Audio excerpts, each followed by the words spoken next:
Kalau di buku lo kan judulnya Filosofi Teras, karena dulu sering ngobrolnya di teras kan, kalau nggak salah gitu ya? Betul, jadi kata stoa atau stoikisme itu sendiri, itu sebenarnya berasal dari kata Yunani, stoa poikile, itu artinya teras berpilar. Oke. Kenapa aliran itu disebut itu? Karena zaman dulu, waktu mereka sering nongkrong, Iya. dengerin gurunya, itu nongkrongnya di teras, di tempat Oke. itu. Sebenarnya pada dasarnya mereka disebut, oh itu yang geng anak-anaknya suka nongkrong di teras itu loh. Oke. Anak-anak stoa itu tuh, anak-anak teras itu tuh. Iya. Kalau sekarang mungkin mikirnya di abnormal ya.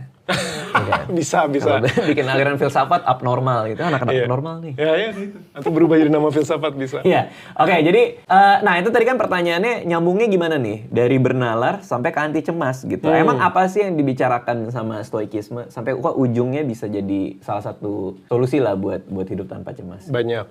Dan yang paling gampang mungkin dibilang ajaran juga susah ya. Mereka tuh cuma mengingatkan kita sih. Mereka bilang manusia itu sering galau, sering cemas itu karena mikirin hal-hal yang sebenarnya di luar kendalinya gitu. Cuman nggak nyadar. Jadi mereka itu percaya sama yang namanya dikotomi kendali. Yeah. Dikotomi kan berarti dibagi dua. Ada hal yang bisa dibawa kendali, ada hal yang nggak dibawa kendali lo gitu. Oke. Yang dibawa kendali itu daftarnya pendek banget. Cuman pikiran lo, perbuatan lo, tindakan lo.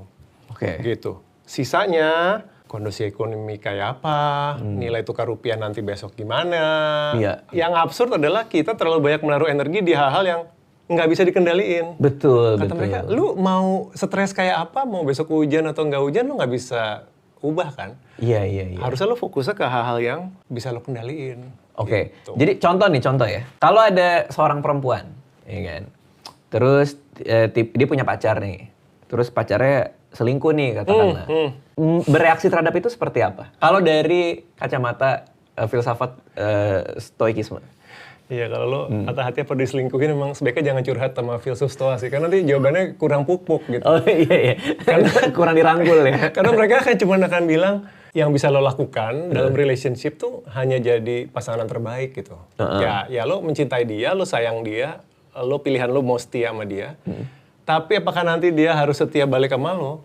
Itu udah bukan Di luar kendali udah kita. di luar kendali lo gitu. Jadi kalau lo marah-marah cowok atau cewek lo selingkuh tuh agak aneh. Karena harusnya lo yang penting lo udah jadi pacar atau pasangan yang baik kan. Ya udah. Berarti kalau dia selingkuh, dia nggak pas buat kita gitu.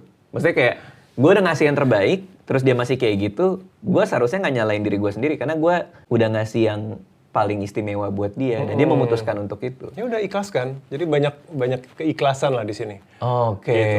Masalahnya orang nggak mau terima. Nah itu isunya, orang nggak mau terima.